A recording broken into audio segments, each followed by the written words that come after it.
ricasco por la invitación a la jornada. Quizás el título de la presentación es un poco presuntuoso, porque en realidad el estudio se refiere más bien a lo que aparece en el subtítulo, un estudio sobre cuál está siendo la carga, el reparto de las cargas dentro del sector eléctrico español, una vez que a partir de la Ley 54.997 de finales de este año, del 97, empieza un proceso que se llama de liberalización del propio sector eléctrico y cómo de alguna manera ese reparto de las cargas se había ido produciendo. Digamos, la preocupación o el primer impulso para realizar este análisis de alguna manera se basa en dos pilares. El primero de ellos, relacionado con la gran preocupación que estaba habiendo en todo el Estado por el reparto de las cargas dentro de lo que se ha venido a llamar la crisis económica posterior a 2008, y ante fundamentalmente pues las evidencias cada vez más detalladas y más claras de que ese reparto de las cargas estaba siendo muy desigual entre las clases populares, entre la población, digamos, y los sectores privilegiados, pues evidentemente encendió una de las voces, de las luces de alarma, y por otro lado, de alguna manera también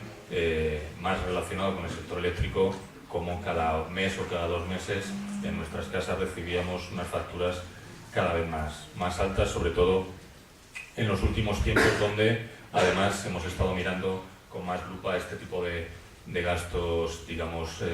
continuos a nivel doméstico, precisamente por lo primero que he comentado. Como decía, el coste real de la energía quizás sea demasiado grande, pero de alguna manera puede que también nos encontremos con que al llegar al final de la exposición veamos que el sector eléctrico es probablemente uno de los elementos paradigmáticos del sector energético y probablemente también del sistema económico tal y como lo conocemos en estos momentos. Normalmente, cuando explico este estudio, lo intento hacer lo más rápido posible, a pesar de mis limitaciones, porque suelo hablar no muy rápido,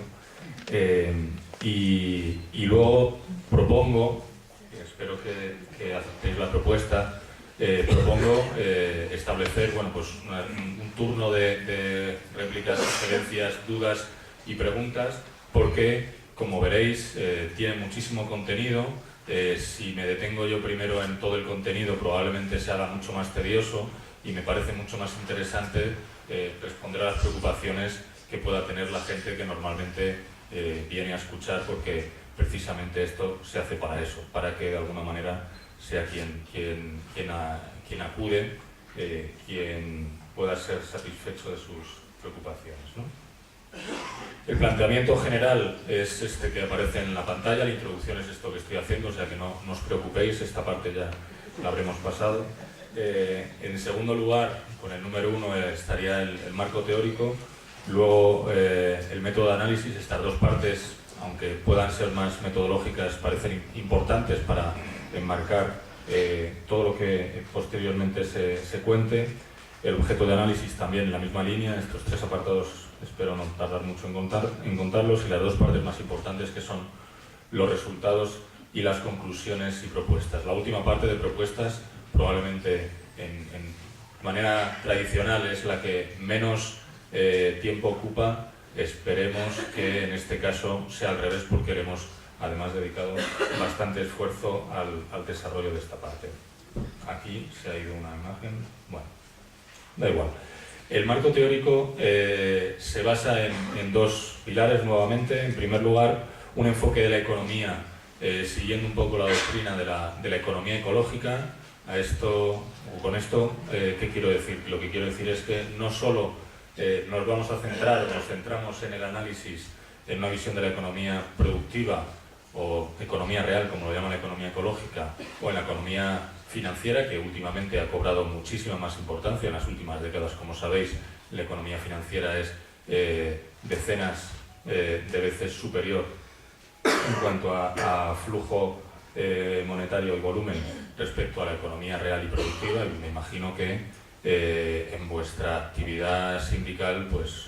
cada vez os dais más cuenta de que las decisiones no dependen tanto de cuestiones relacionadas con la producción, sino con el mundo financiero y con este tipo de ambientes. Decía que no solo nos centraremos en eso, en el análisis, sino también en dos grandes focos, digamos, de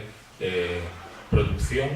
en relación con la economía, que son invisibilizados tradicionalmente. Por un lugar, los flujos de energía y materiales que provienen tanto de la biosfera como de fuera de la biosfera, a través fundamentalmente de la energía solar que viene de fuera del planeta. Y por otra parte, otro de los grandes flujos relacionados con la economía, que es también invisibilizado, que está relacionado con los trabajos de reproducción social que tradicionalmente y prácticamente en todas las sociedades del planeta ha venido siendo hecho por las mujeres, y que sin el cual sería imposible el poder acceder siquiera a los otros dos elementos que tradicionalmente tienen más el foco, que son la economía productiva y la financiera.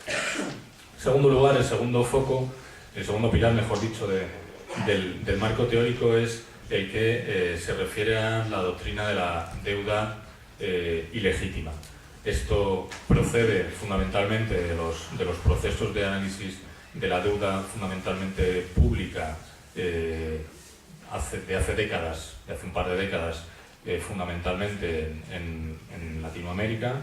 y que de alguna manera viene a decir que la ilegitimidad proviene de la vulneración de los derechos humanos, sociales, económicos, culturales y medioambientales de la mayor parte de la sociedad a favor de una minoría que se, de alguna manera, beneficia de esta situación de desequilibrio de una manera clara y bastante cuantiosa. En términos generales, la legitimidad, por decirlo de alguna manera, precede a la legalidad. Muchos procesos históricamente han sido de acumulación de legitimidad social antes de que pasaran a formar parte del marco legal. Ahí tenemos, por ejemplo, el proceso de prohibición de la esclavitud, por ejemplo, donde socialmente fue tomando ese carácter de legítimo el prohibir esas relaciones de esclavitud. Y otro de los ejemplos que suelo poner es el acceso al voto, por ejemplo, también de las mujeres a principios del siglo pasado. No siempre coinciden y, de hecho, de alguna manera lo que pretenden este tipo de estudios, análisis, es precisamente poner el foco en la primera parte, ¿no? Y conseguir un sentido común de legitimidad respecto a una serie de aspectos relacionados con los pagos que se han venido produciendo desde 1998 al sector eléctrico español, y que de alguna manera se pueden considerar en unos casos, ya digo, legítimos y en otros ilegítimos. A partir de aquí nos encontramos con que, para el caso que nos ocupa, el sector eléctrico español, el Estado, a través de diferentes mecanismos, es un actor fundamental para, de alguna manera, poder establecer un marco en el cual podamos decir si hay legitimidad o no. Es decir, es un actor necesario dentro de todo el proceso de transferencia de recursos desde la sociedad a los actores principales del sector eléctrico. Por tanto, en la medida en que el Estado reconoce, habilita o justifica este tipo de pagos, de alguna manera está contribuyendo a que ese proceso, en el caso de ilegitimidad, digamos que sea bastante irregular. Respecto a los análisis, nos hemos fijado en cuál es la justificación de cada uno de ellos, que a continuación veremos de cuáles se tratan, si hay coherencia, si tiene relación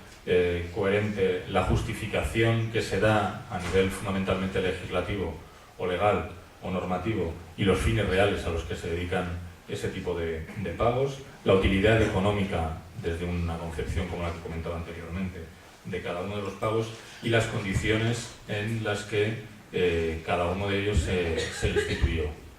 En general, esto es como una regla, digamos, no técnica o más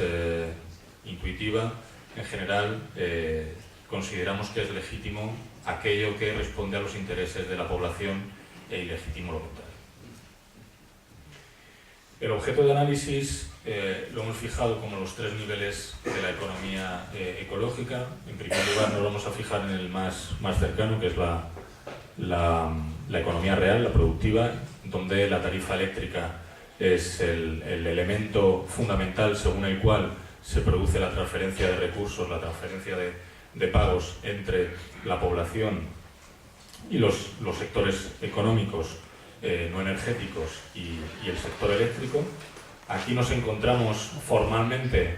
con 2 componentes de la tarifa. Ahí veréis 3, pero ahora explico por qué aparecen 3. Una es la componente regulada y la otra es la componente de mercado. A nivel formal, nosotros al realizar el primer análisis de la justificación o de la naturaleza de cada uno de los conceptos que aparecen en la columna de la derecha, nos dimos cuenta de que había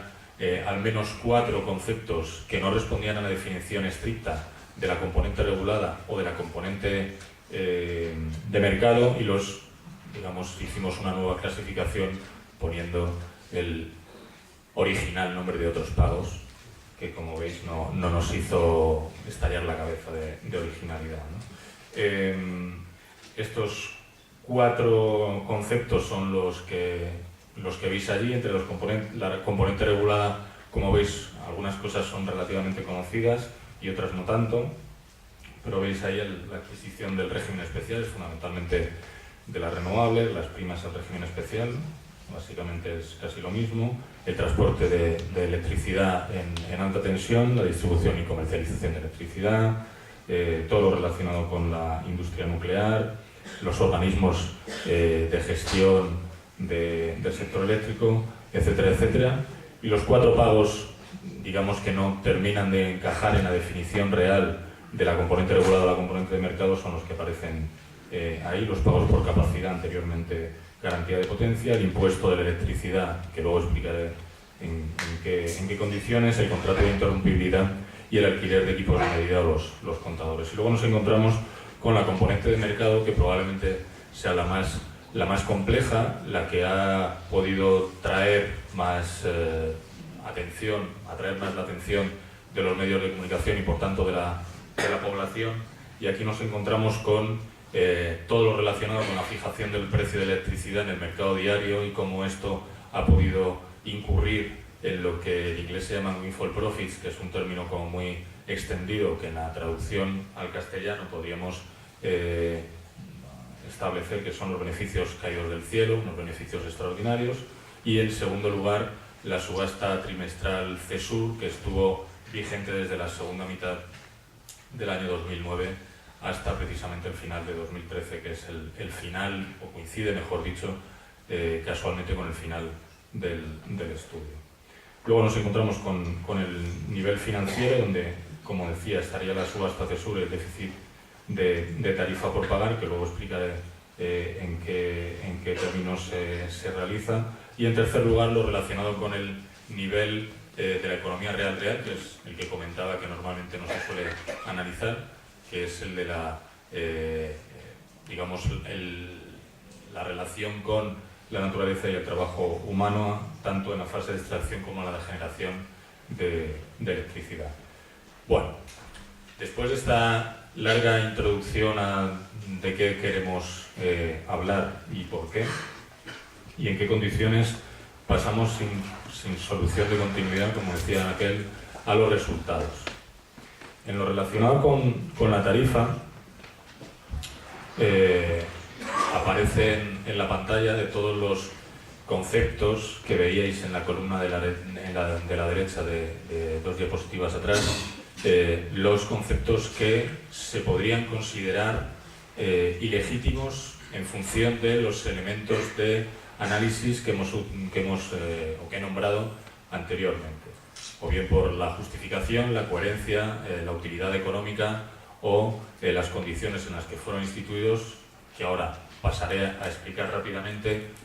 Los elementos, los conceptos que aparecen en la pantalla se podrían considerar ilegítimos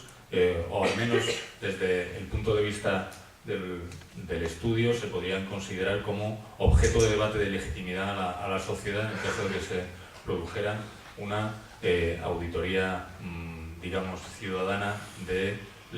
sector eléctrico en las condiciones en las que hemos propuesto, que probablemente, como veréis posteriormente, es uno de los elementos más importantes de las propuestas. En primer lugar, nos encontramos con el pago del déficit de tarifa. Este es uno de los elementos también bastante controvertidos que probablemente han sido objeto de más noticias en los últimos años y que asciende a ese dinero de 13.169 millones de euros que todavía quedan por pagar de ese déficit de tarifa de más de 40.000 millones de euros desde el inicio de la liberalización del sector eléctrico. El resto han sido, mejor dicho, estos no son los que quedan por pagar, estos son los que ya han sido pagados, los que hemos pagado ya a través de la factura de la electricidad. Esa cuantía ya ha sido pagada, perdón por la confusión, y se podrían considerar ilegítimos, o al menos proponemos que así sea, fundamentalmente porque es un déficit, una deuda reconocida por el Estado a las compañías eléctricas, fundamentalmente por un concepto que deja lugar a muchas dudas, fundamentalmente por la falta de transparencia o por la opacidad. Este déficit se refiere a la diferencia entre lo que las eléctricas han recibido de la población a través de la tarifa eléctrica, a través de la factura, y lo que las mismas eléctricas sostienen que les ha costado producir esa electricidad, o bien en el proceso de generación, o bien en los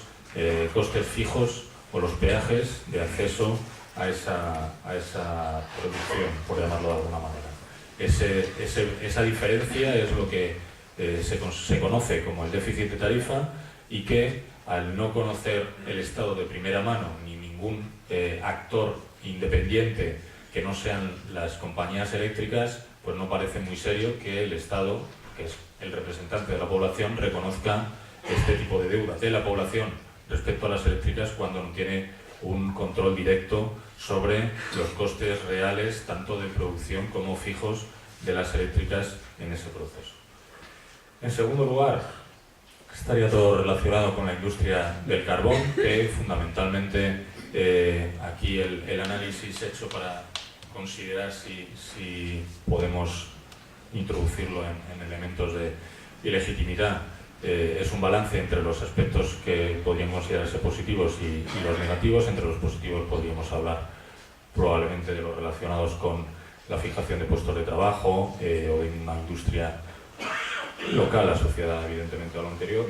y entre los negativos hay algunos de ellos que sin embargo tienen unos efectos que son irreversibles, como por ejemplo la pérdida de recursos de la biosfera, relacionados fundamentalmente con la lluvia ácida y con la explotación de las minas fundamentalmente, pero también, y quizás de manera más grave, efectos irreparables para la salud humana, tanto de los trabajadores como de la población, a través de las emisiones de las plantas de combustión que generan electricidad. En tercer lugar, nos encontramos con los costes de transición a la competencia, que en realidad fueron unas primas asumidas por el Estado a las compañías eléctricas para que se aseguraran que no iban a tener pérdidas en un nuevo marco en el que no sabían qué precios iban a tener en el nuevo mercado supuestamente libre, ya que anteriormente los precios estaban, digamos, fijados de antemano con un planteamiento, como comentario posteriormente, bastante pensado y relativamente razonable. Estos costes de transición a la competencia, que ya en sí mismos no parecen muy razonables, teniendo en cuenta que esas mismas empresas han venido controlando el mercado, las 5 grandes empresas, que para quien no lo conozca son fundamentalmente Endesa y Iberdrola, que de alguna manera reparten el 80% del mercado eléctrico en el Estado, además de Gas Natural Fenosa, E.ON y EDP. que tienen una pequeña parte en relación con el resto de actores que prácticamente no controlan casi nada del sector eléctrico. Y bueno, estos actores principales, lo que se llama el oligopolio eléctrico, ha recibido durante este tiempo esa cifra de casi 9.500 millones de euros de manera,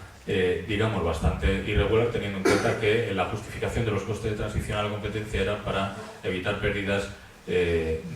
frente al nuevo mecanismo de fijación de precios de electricidad, que pudiera estar por debajo de los precios que se le habían reconocido anteriormente. Para ello se fijó una cifra determinada que eran de 3,6 céntimos de euro por kilovatio hora en el caso de que el precio diario de la electricidad en el mercado, en el nuevo mercado, fuera inferior a ese precio, se le aseguraría a las empresas eléctricas ese ingreso, y en el caso contrario no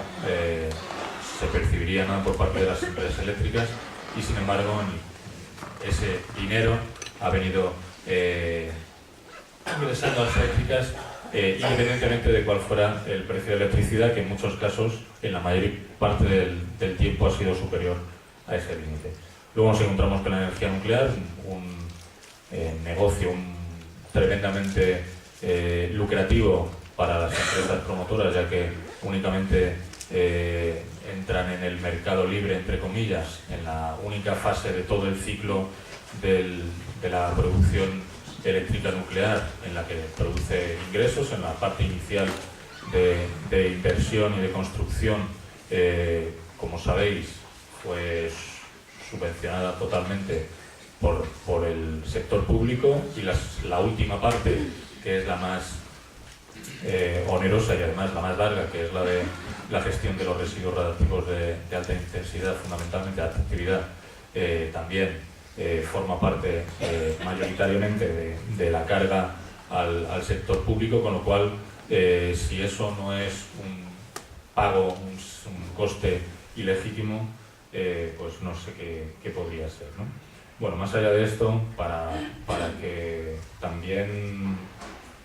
conozcáis el tipo de nomenclatura que se utiliza, este tipo de proyectos se consideran, tienen el nombre rimbombante de proyectos faraónicos, que es bastante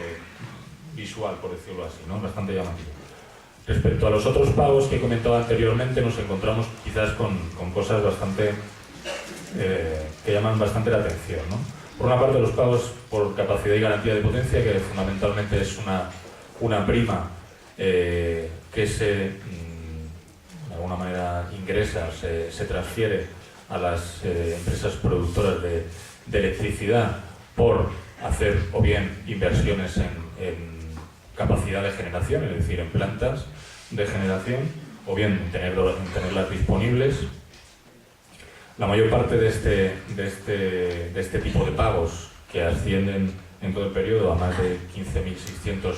millones de euros, fueron o han sido realizados una vez que ya no era necesaria la justificación, es decir, cuando ya había una sobrecapacidad de generación en el parque eléctrico español. Para que os hagáis una idea, el momento instantáneo, el segundo en el que más electricidad se consumió en el Estado español fue hace ya bastante tiempo, en el invierno, si no recuerdo mal, de 2005, y se llegó a alrededor de 45.500 megavatios, cuando el parque actual tiene una capacidad de generación de más de 109.000 megavatios, que como veis es más del doble de la capacidad de generación, y que a pesar, evidentemente, de que ahí se incluyen elementos o tecnologías de generación que no son continuas, como pueden ser las renovables, a pesar de eso es evidente que hay una sobrecapacidad y que no tiene sentido primar a las empresas productoras por instalar o por tener a disposición del mercado, del sistema, una parte de instalaciones de generación. En segundo lugar, nos encontramos con el impuesto de electricidad al término de potencia, Como sabéis, la factura tiene dos términos, el término de potencia y el término de energía. El término de potencia en los últimos años, entre el 2013, desde inicios de 2013 hasta final de 2014, si no recuerdo mal, se cambió radicalmente el peso que tenía cada una de los dos términos. Antes de ese periodo, lo que más pesaba, alrededor del 65%, era el término de energía, es decir, lo que nosotros consumíamos en nuestra casa. Eso era lo que más suponía de lo que pagábamos en la factura. Posteriormente,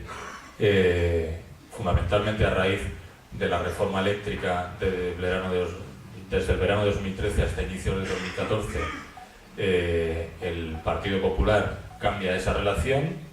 totalmente la da la vuelta, y ahora mismo el término de potencia es el 60% de lo que pagamos en la factura, y lo que consumimos realmente de energía en nuestras casas es el 40% aproximadamente. Pues bien, en todo ese cambio, que ya de por sí es bastante escandaloso,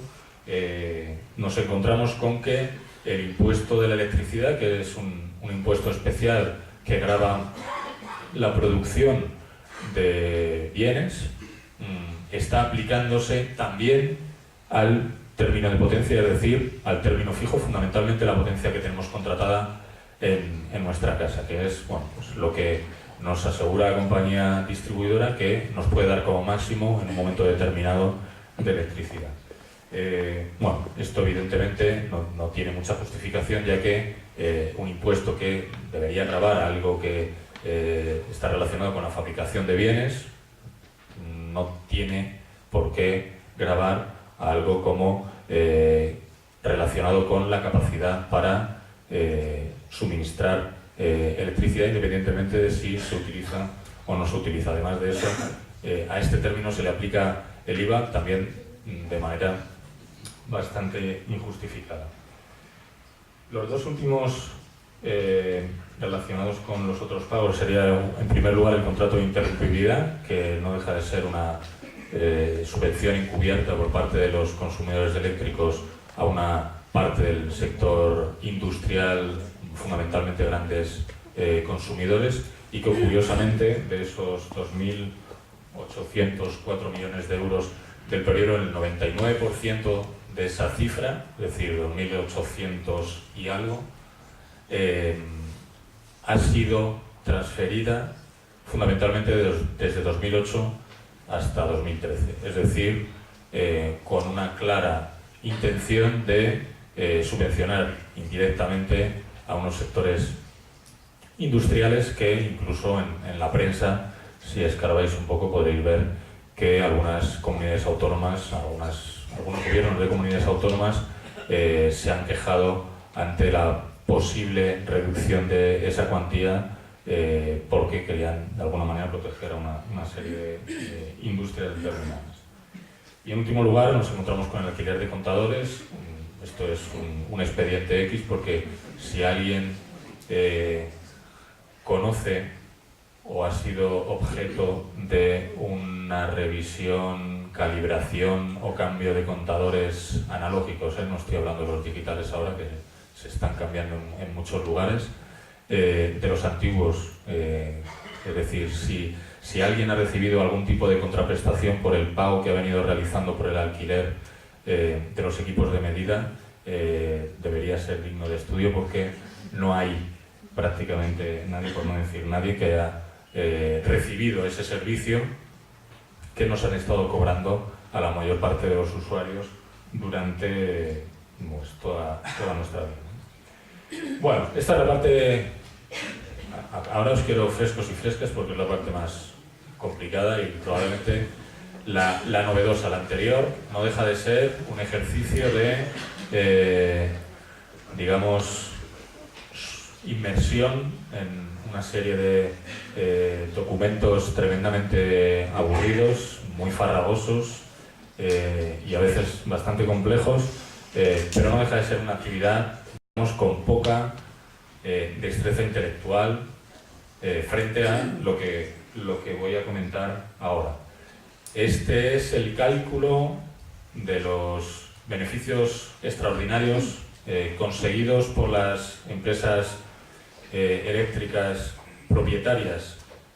de instalaciones de generación nucleares e hidroeléctricas en el periodo de estudio. Eso es que la expectación sube, la llamada esta es que la expectación sube, no me extraña. Y para ello hemos utilizado un método de cálculo, esto espero que suba todavía más la expectación, que nunca antes había utilizado nadie. Y es comparar los ingresos que realmente han venido recibiendo ese tipo de instalaciones o los propietarios de esas instalaciones frente a lo que habrían recibido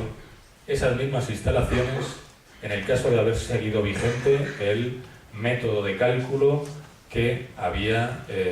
se había puesto en marcha en el periodo anterior. El periodo anterior es desde 1988 a 1997. Había un método de cálculo que establecía una serie de costes estándares, tanto fijos como variables, en función de parámetros parámetros fundamentalmente medibles, como podía ser, pues, por ejemplo, el aumento del IPC, el coste de las materias primas en el caso de que fuera así, sobre todo evidentemente en el caso de la nuclear, y cuestiones similares. A partir de los cálculos de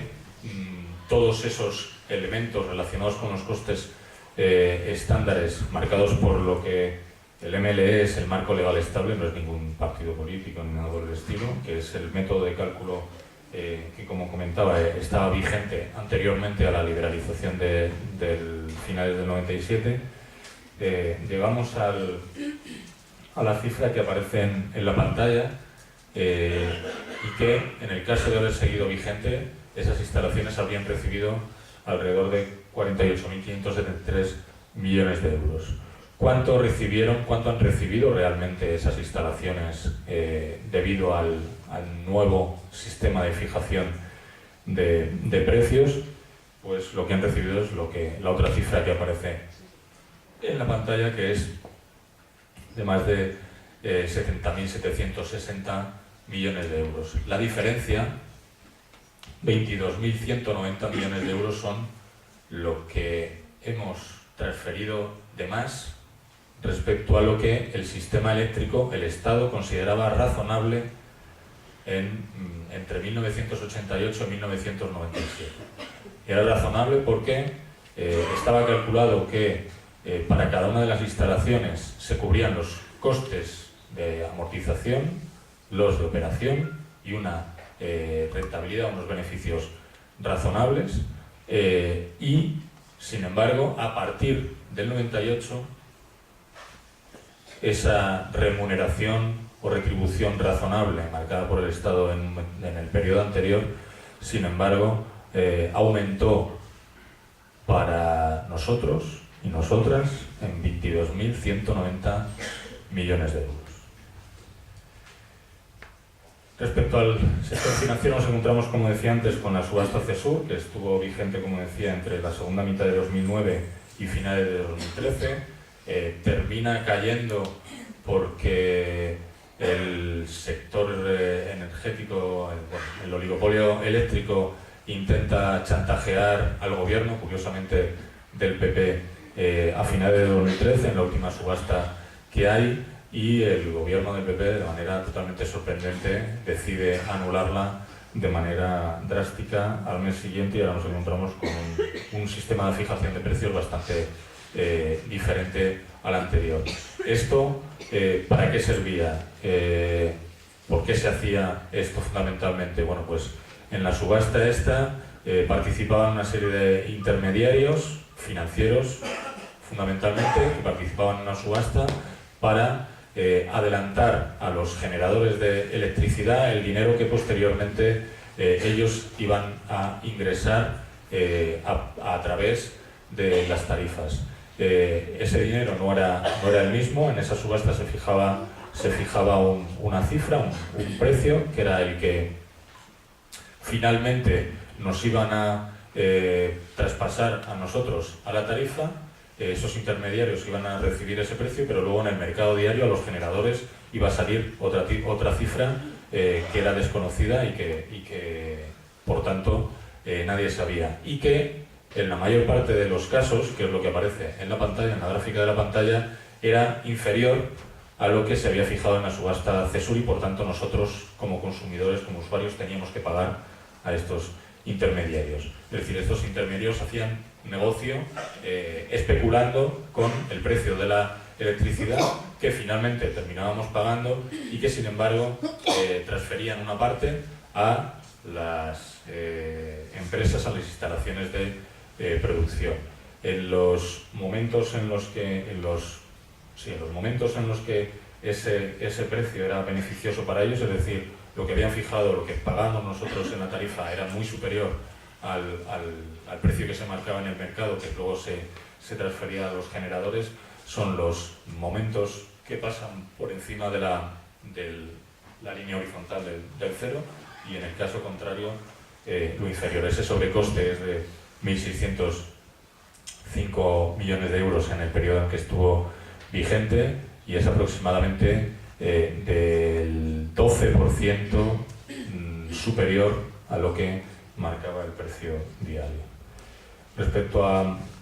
déficit de tarifa reconocido, tenéis ahí las cifras tanto del principal, del vencimiento, como de los intereses hasta 2027. Como veis, existen casi 25.000 millones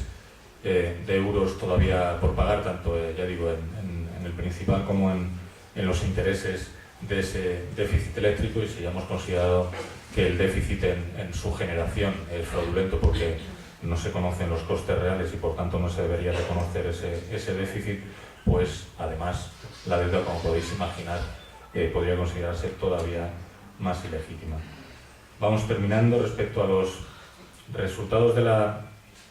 externalización de costes, en la diferenciación entre la fase de extracción de todos los elementos materiales, que como sabéis en el sector eléctrico español son la mayor parte de ellos de origen o bien fósil o bien atómico, nuclear, de uranio, nos encontramos con una violación casi sistemática de derechos humanos en los países de origen de esos elementos, como el caso del carbón en Sudáfrica, en Colombia, en Rusia. En el caso del uranio, pues también nos encontramos con países como Níger, donde, como podéis imaginar, las condiciones laborales, de salud, incluso de derechos humanos, pues no son nada razonables. Y en el caso del gas natural, que cada vez está más de moda, pues nos encontramos con una situación similar fundamentalmente en Argelia, que es nuestro tradicional suministrador de gas natural, tanto para usos térmicos como para la utilización en la producción de electricidad. Y en segundo lugar nos encontramos con la fase de generación, y aquí tenemos otro de los cálculos, digamos, que hemos hecho novedosos respecto a otro tipo de estudios, y donde hemos considerado el cálculo de lo que se denominaría la deuda de carbono, es decir, cuánto de las emisiones del sector eléctrico español durante el periodo han sido superiores a los límites equivalentes que marcan los estudios científicos sobre emisiones de gases de efecto invernadero. El resultado total de este cálculo es de más de 306 millones de toneladas por encima de lo que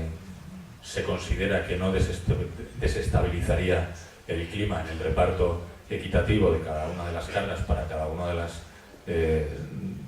sectores o individuos a nivel mundial, y esto, para que os hagáis una idea, es del orden de magnitud de lo que emite en términos generales España dentro de sus fronteras anualmente. Y luego nos encontramos con afecciones a la salud relacionadas con todas las partes de la cadena, no solo en la fase de extracción, sino también fundamentalmente en la degeneración, principalmente relacionada con la emisión de gases al exterior y el deterioro de ecosistemas en igual medida. No me voy a detener mucho en esto porque si genera de alguna manera interés, seguro que vais a preguntar posteriormente y es una parte quizás bastante conocida, ¿no? Bueno, otra cosa que después de hacer todo el análisis no nos podíamos resistir a no incluir era el análisis de las empresas que al final de la historia son quienes han tanto forzado este tipo de mecanismos de transferencia de recursos de las clases populares a esas mismas empresas fundamentalmente como porque eran actores fundamentales de toda esta historia, ¿no? Las empresas de UNESA, que es la asociación en la que se juntan estas 5 que comentaba anteriormente, de todo el dinero transferido que puede considerarse ilegítimo, se han embolsado en el periodo alrededor de 65.000 millones de euros. El resto de lo que luego comentaré ha ido a parar o bien a diferentes impuestos o bien a elementos relacionados con los organismos controladores y de mercado. Todo parece indicar, teniendo en cuenta el volumen de esas transferencias que podrían considerarse ilegítimas, que sin esa cantidad de dinero estas empresas no serían rentables o no serían igual de rentables que en la actualidad, y hay que considerar, como comentaba al principio, que el Estado es el actor necesario sin el cual esa transferencia no se habría producido en ningún caso. Cuando bastante curioso, ¿no? Porque se habla de un proceso de liberalización que se supone que es, digamos, quitar reglas, cuando en realidad todo lo que hemos ido viendo hasta ahora es un proceso en el cual el Estado pone una serie de normas tremendamente estrictas para que se produzca ese tipo de transferencia de recursos, ¿no? Llama bastante la atención que se llame proceso liberalizador a este proceso en el que nos obligan a pagar una ingente suma de dinero superior a lo razonable, a lo que podría considerarse razonable. Además, llama todavía más la atención que la estructura accionarial de las dos empresas que controlan la mayor parte del sector, como decía anteriormente, aproximadamente el 80% de los tramos supuestamente liberalizados, es decir, el tramo de generación, el tramo de distribución y el de comercialización. Ya digo, el 80% están controlados por estas dos empresas. Iberdrola está controlado fundamentalmente por el Fondo Soberano de Qatar, ese gran país, y Endesa es propiedad 100% de Enel, que es la segunda empresa eléctrica más grande de Europa, que es una empresa italiana, controlada fundamentalmente por el Ministerio de Economía italiano, es decir, que en los dos casos más importantes del sector eléctrico español, esas dos empresas han pasado de estar relativamente controladas por el sector público español a estar controladas por sectores públicos extranjeros. Curiosamente, llama mucho la atención que un proceso de liberalización de un sector estratégico como el de la electricidad en España haya dado las vueltas necesarias para llegar a estar controlado por dos poderes públicos extranjeros, que en uno de los casos además ni siquiera sigue los patrones que podríamos decir de legitimación de la democracia liberal, como queráis llamarlo, ¿no? Y en último lugar, todas las cuestiones que consideramos también bastante importantes a recalcar, y en relación con lo anterior, es precisamente que estas empresas están en proceso de financiarización, están inmersas dentro de un proceso de financiarización de la economía, y uno de los resultados precisamente es lo que comentaba ahora mismo, ¿no? De cómo la propiedad de esas empresas o todo lo relacionado con la gestión de las empresas eléctricas no responde a intereses relacionados con la prestación de un servicio básico, entendemos, como puede ser el de la energía, en este caso la electricidad, sino con otro tipo de cuestiones diferentes, como puede ser la rentabilidad en los mercados, que no tienen nada que ver con este tipo de prestación de servicio. Bueno, Algunas de estas conclusiones, después de la exposición, parecen bastante evidentes. Nos hemos encontrado en este periodo con sobrecostes injustificados y, por tanto, podrían considerarse ilegítimos por estas razones, fines diferentes a los justificados, opacidad en la fijación de precios, intereses de deudas que ya se consideraban ilegítimas, y también nos hemos encontrado con que esta situación compromete el bienestar y la seguridad de la población, no solo en relación con lo que ya he comentado, sino también con un fenómeno que probablemente os ha podido estar rondando la cabeza durante todo el tiempo, que es lo que se ha venido a denominar últimamente la pobreza energética, que no deja de ser la pobreza asociada a un bien básico como la energía, pero que además, como estamos viendo, está suponiendo una serie de problemas que no solo comprometen el bienestar, sino también la propia seguridad de la gente, ¿no? El número, aquí como no hay probablemente periodistas, esto se puede decir de una manera razonable, si no, normalmente ya sabéis que cuando esto lo dices ante periodistas, pues lo que están esperando es que aparezca un número para directamente ponerlo en el titular.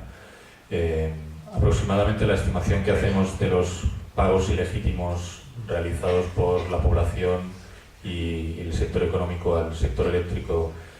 ronda los 80.000 millones de euros. Una cosa que no he comentado, pero que probablemente ahora que estamos hablando de cifras de dinero conviene comentar, es que todos los números que habéis visto relacionados con dinero están traducidos al valor del dinero de 2013, ¿de acuerdo? Para poder sumar las mismas cosas y que tengamos un orden de magnitud, digamos, controlable. Y luego, bueno, pues lo que hemos venido viendo, ¿no? El sector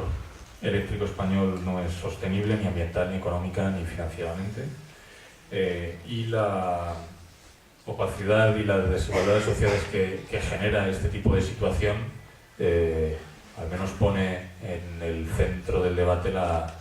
calidad de las instituciones públicas que están relacionadas con toda la legitimación, entre comillas, de esos pagos que podrían considerarse ilegítimos. En cuanto al apartado de propuestas, que como decía anteriormente no es un apartado anecdótico que dejar pasar de manera rápida, el primer punto sería, entendemos, realizar una auditoría pública del sector eléctrico, fundamentalmente, con participación ciudadana, fundamentalmente en los debates sobre qué es o qué debería ser legítimo y qué debería ser considerado ilegítimo, ¿no? En este sentido, a pesar de todo el esfuerzo del estudio, que como habréis comprobado, y si no os lo reitero yo, no ha sido pequeño, hay elementos todavía que están fuera del alcance del conocimiento real, ¿de acuerdo? Y ese tipo de conocimiento es el que debería hacerse público y controlable. La cancelación de las normas que permiten o generan este tipo de pagos, eso es evidente, no solo saber que se ha hecho o se está haciendo mal, sino también cancelar lo que se considere legítimo a partir de ese proceso de auditoría, sustituir el mercado eléctrico de fijación de precios actual por uno que responda a algunos criterios razonables, que como hemos visto no son los actuales, un plan de recuperación y evolución de estos pagos ilegítimos por parte de los receptores, fundamentalmente las empresas eléctricas, proceso de reparación de la deuda ecológica que comentaba anteriormente, en relación con la falta de garantía de suministro, la falta de garantía de este tipo de bien básico, pues establecer los mecanismos para que eso no vuelva a suceder y que además tenga carácter universal. Promover mecanismos de transparencia y participación pública en el sector, no de una manera únicamente anecdótica, sino en todo el proceso y también relacionados con la actividad económica. Luego también, si tenéis interés, esto lo podemos digamos, extender, explicar más concretamente. Impedir a nivel público la financiarización de de este tipo de empresas que prestan un servicio que debería considerarse público, aunque a partir de esa liberalización de esa ley del 97 y reiterada por la nueva ley de 2013 deja de ser un servicio público. Y en definitiva, para evitar en general prácticamente todos los problemas derivados de esto, la relocalización de toda la cadena de suministro energético con un reparto equilibrado de las cargas, que al final es uno de los, al fin y al cabo es uno de los elementos motores del interés en realizar este estudio. Creo que con esto acabo. Es que ricasco por vuestra atención. Al final no sé cuánto me ha alargado, pero hasta el final del tiempo que tengamos asignado, pues estoy a vuestra disposición para dudas, sugerencias o profundizar a uno de los temas que he comentado. Es que ricasco.